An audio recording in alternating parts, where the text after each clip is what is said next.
Gonna make some cornbread. Hog is out on the roaster. Should be done by tomorrow afternoon for the ball game. Baked beans are all in the prep. Coleslaws are made. Pickled beets are done. Now we're going to make the cornbread to accompany the whole thing.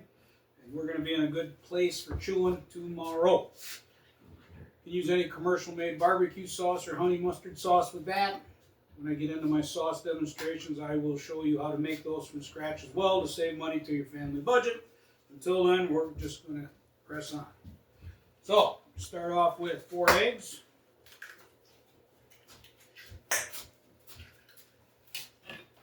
I shared in earlier videos that we compost here.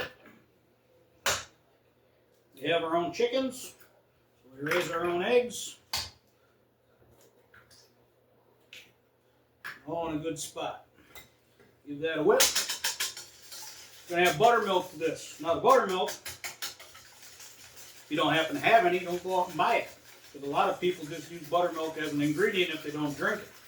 You can make buttermilk basically from whole milk, or half and half you can use. For every 2 cups, add a tablespoon of white vinegar.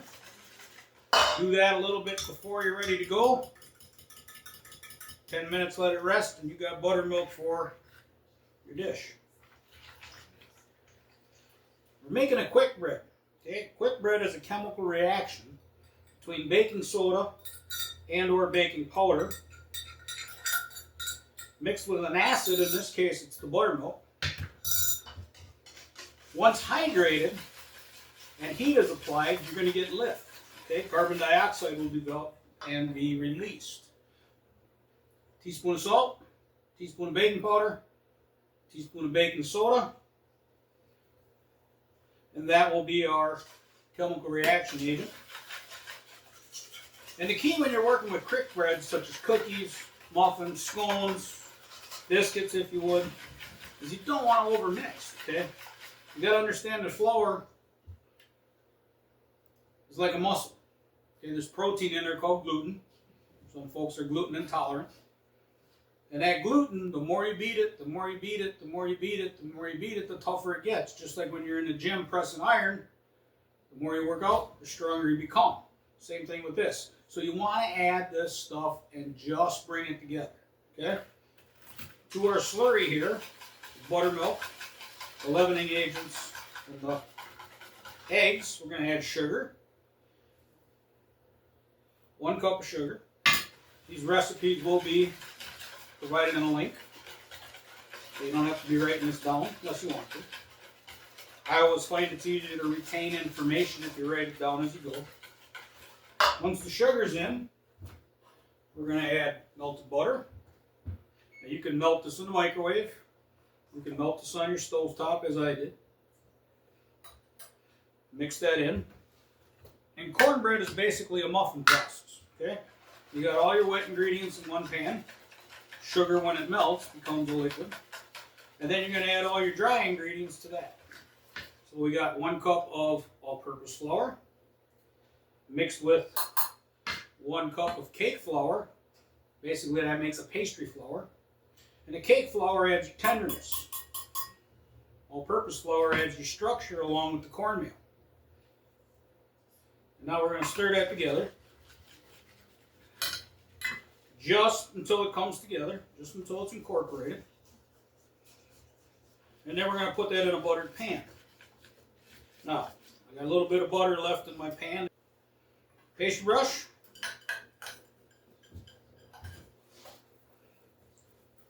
Brush our pan. We're going to put this into a 350-degree oven for roughly 25 to 30 minutes. Depending on your pan and how thick your batter is in the pan. Now I have a larger pan. You can bake this on a cookie sheet. It'll bake quicker. You can bake it in a small loaf pan. It'll take longer. All depends on what your end product is. And now we're going to put our batter into that pan. Scrape the sides. A couple of lumps ain't going to hurt. Right? Again, we don't want to overmix this product. We do want to let that cornmeal bloom. Okay, so when I put this in the pan, I'll probably wait 20 minutes before I bake it, because the cornmeal then will absorb the moisture, which will help set it. Okay, absorbing that moisture will give you a tender and a very moist cornbread versus just taking it straight from the pan to the oven, and that cornmeal will not hydrate in that process because it's in the oven. It's going to continue to dehydrate. Okay, so our mission here is to keep it moist. So my kids would give me a sass because I do not have my mise en place. I don't have a rubber spatula here to scrape my pan. Shame on me. And now we're just going to let this rest for 20 minutes. Bake it, as I said, another half an hour. And then you're going to have nice cornbread. Now, if you want to add something to this, red pepper, jalapenos, pimentos, you want to dice up any bacon bits in there, maybe some cheddar cheese or a combination thereof, now's the time to put that in. Okay, I like to dice my stuff up super fine so I get good disbursement. Okay, you can put onions in there if you like. Throughout my cornbread, so every bite I get a little. Okay, some folks dice up things large, you get a big bite of jalapeno, there you go, and then everything tastes like that thereafter. I have my soak sink ready to go, so my cleanup is easy. I'll wash these 5 dishes, I'm all done. Okay, so simple recipe of cornbread, works out really well. Play with it at home if you like.